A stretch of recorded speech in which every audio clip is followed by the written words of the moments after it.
gungu.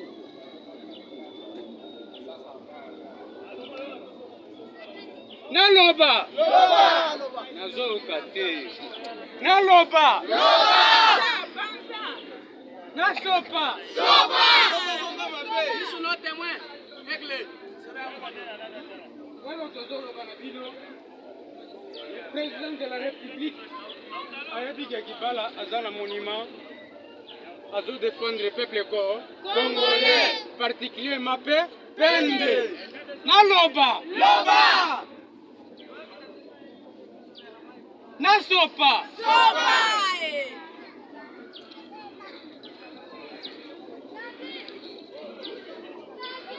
voilà. Documentation. Nana yebi kotanga. Yote. Nana yebi kotanga. D'accord. Qu'est-ce que ça qui n'en a fait?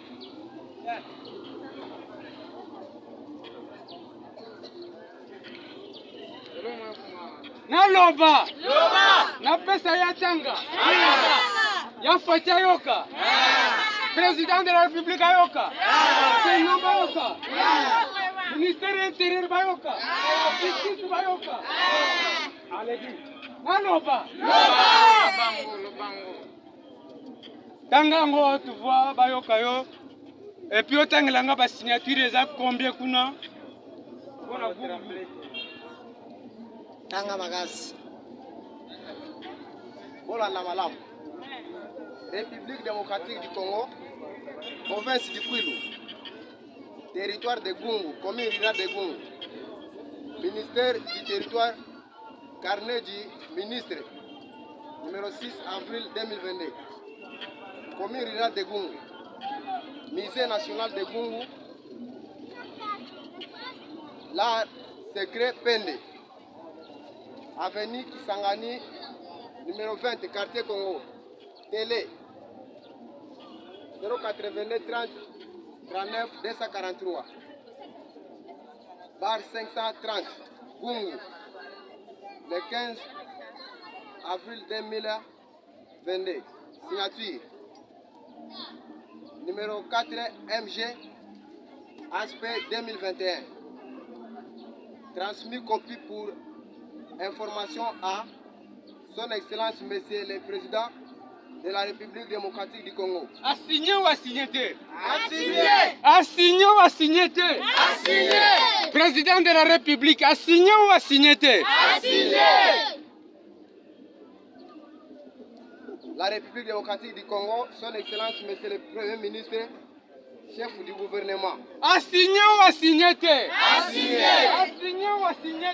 Assigné. Bovandi nyata bamba banguna tala banguna.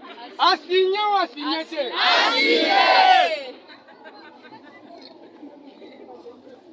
Son Excellence Monsieur le Président du Sénat. Assigné ou assigné? Assigné. Assigné ou assigné? Assigné. Son Excellence Monsieur le Président de l'Assemblée nationale. Assigné ou assigné? Assigné. Assigné ou assigné? Assigné. Est-ce président de l'Assemblée générale il y a RD Congo? Assigné ou assigné? Assigné. Son Excellence Monsieur le ministre de la Justice des droits humains. Assigné ou assigné? Assigné. Assigné ou assigné? Assigné. Assigné ou assigné? Assigné. Signé par Son Excellence Monsieur le ministre de l'Intérieur et des Affaires culturelles. Assigné ou assigné? Assigné. Assigné ou assigné? Assigné. Son Excellence le ministre de l'Intérieur et des Affaires coutumières. Assigné ou assigné? Assigné.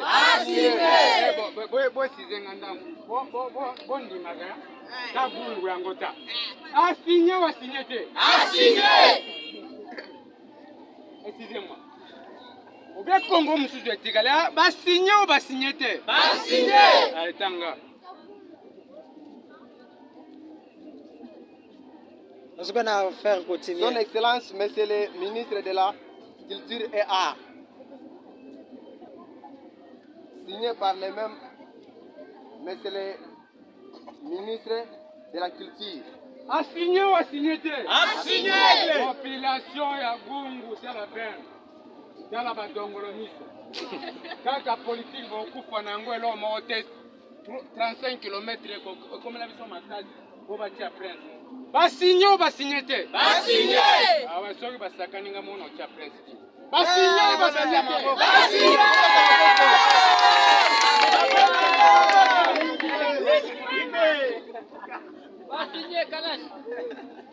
Basigné. Son Excellence, Monsieur le ministre du Tourisme. Basigné ou basigné te? Basigné. Tourisme assigné ou assigné te? Assigné. Ah. Assigné. Ou bien basigné te? Assigné. Aux populations RD Congo, oui ou non basigné? Assigné. Oui.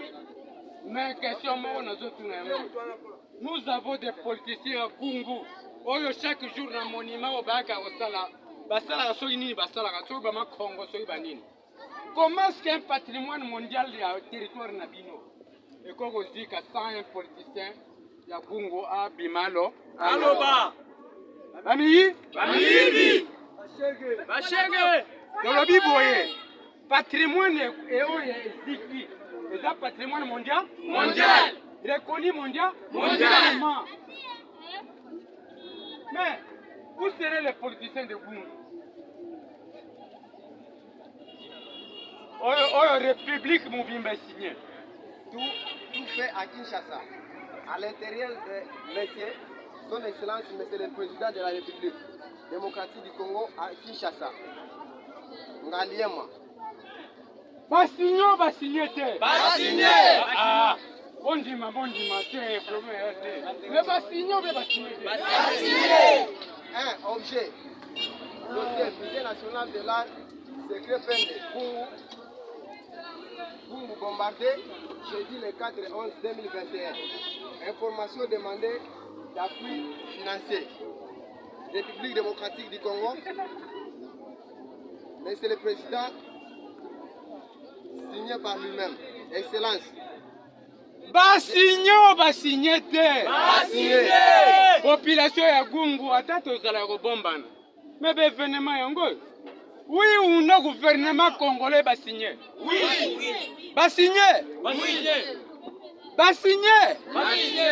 Oh, ta badongolo. Excellence. Ouais. J'ai des soucis profonds alarmés aux yeux de vous écrire à ma qualité de signature relative à l'objet mis en exergue. Bon, ça va. Signé par lui-même. Ok, Tous les 5 merci. Population ya Gungu olukuta. Dans un public, dans un monument, on va politicien ko sabiso mais toka ba politicien belé ya Gungu. Wa wakaka sika ngo ba vanda.